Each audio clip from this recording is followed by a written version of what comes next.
भारत माता आदिकाल से ही ऋषि मुनियों, सिद्ध संतों और आध्यात्म की भूमि रही है। इस धरा पर ऐसे अनगिनत महान आत्माओं का अवतरण हुआ जिनके जन कल्याण के कार्य सदा अमर रहेंगे। ऐसे ही एक संत थे नीम करौली बाबा। आपको यह बता दें कि कुछ लोग इन्हें चमत्कारी बाबा कहते हैं, वहीं कुछ इन्हें हनुमान जी का अवतार मानते हैं। बाबा का वास्तविक नाम लक्ष्मी नारायण शर्मा था। इनका जन्म 1900 के आसपास उत्तर प्रदेश के अकबरपुर नामक स्थान पर हुआ था। कहते हैं कि बाबा का विवाह मात्र 11 वर्ष की आयु में ही हो गया था, लेकिन विवाह के कुछ समय पश्चात ही उनका सांसारिक मोह भंग हो गया और 17 वर्ष की आयु में उन्हें ज्ञान की प्राप्ति हुई। वे उत्तर भारत के अन्य साधुओं की भांति ही विचरण करने लगे थे। वर्तमान समय में बाबा जी के अनगिनत शिष्य हैं जो देश विदेश से उनके द्वारा निर्मित आश्रमों में आशीर्वाद प्राप्ति के लिए आते हैं। बाबा जी ने देश के विभिन्न स्थलों का भ्रमण किया, इसलिए लोग उन्हें चमत्कारी बाबा, तलैया बाबा, लक्ष्मण दास और नीम करौली बाबा जैसे अलग अलग नामों से पुकारते हैं। भारत माता चैनल से जुड़े प्रत्येक श्रद्धालु को आज हम नीम करौली बाबा जी की चमत्कारिक कथाएं सुनाएंगे।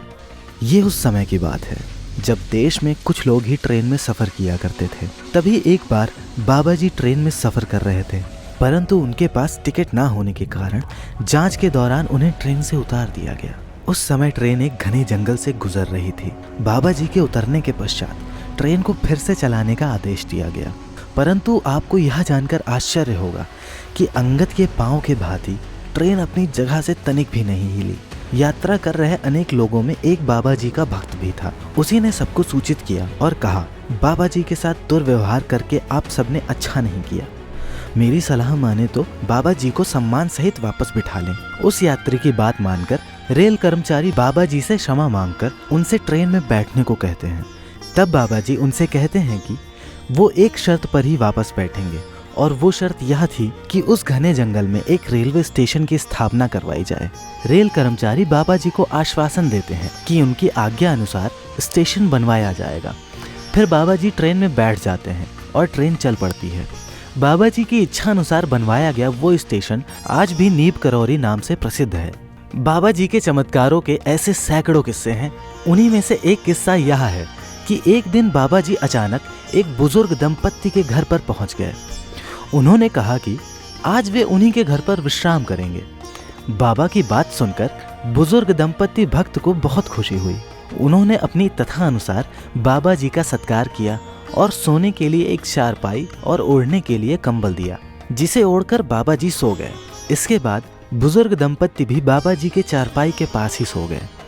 बाबा कंबल ओढ़कर सो रहे थे और ऐसा करा रहे थे जैसे उन्हें कोई पीड़ा हो। दंपत्ति सोचने लगे कि बाबा को आखिर क्या हो गया। जैसे तैसे रात बीती और सुबह हो गई। बाबा ने सुबह कंबल लपेटकर बुजुर्ग दंपत्ति को दे दिया और गंगा में प्रवाहित करने का आदेश दिया। बाबा जी ने दंपत्ति को विश्वास दिलाया कि उनका पुत्र जो द्वितीय विश्व युद्ध में लड़ रहा है, 1 माह के भीतर ही सही सलामत वापस आ जाएगा। चादर लेकर जाते समय दंपत्ति को ऐसा महसूस हो रहा था कि चादर में कुछ भारी सामान है, लेकिन बाबा ने चादर खोलने को मना किया था, इसलिए दंपत्ति ने बिना उसे खोले वैसे ही नदी में प्रवाहित कर दिया। बाबा के कहे अनुसार 1 महीने बाद बुजुर्ग दंपत्ति का बेटा भी बर्मा फ्रंट से वापस घर लौट आया।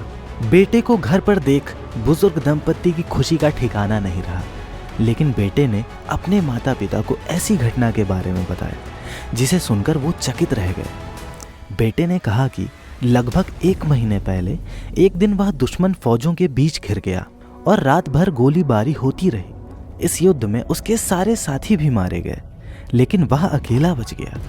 बेटे ने कहा कि मैं कैसे बच गया यह मुझे भी नहीं मालूम। उसने कहा कि उस पर खूब गोलीबारी हुई, परंतु एक भी गोली उसे नहीं लगी। दरअसल यह वही रात थी जिस रात नीम करौली बाबा बुजुर्ग दंपत्ति के घर रुके थे। बुजुर्ग दंपत्ति की आंखें भर आईं कि उनका बेटा सकुशल घर वापस आ गया। साथ ही दंपत्ति बाबा के चमत्कार को भी समझ गए। यही कारण है कि अपनी किताब मिरेकल ऑफ लव में रिचर्ड एल्पर्ट ने इस कंबल को बुलेट प्रूफ कंबल कहा है। आज भी कैंची धाम स्थित मंदिर में बाबा के भक्त कंबल चढ़ाते हैं। बाबा खुद भी हमेशा कंबल ओढ़ा करते थे। सब्सक्राइब करिए भारत माता चैनल और जानिए ऐसे अन्य महान विभूतियों से जुड़े रोचक तथ्य।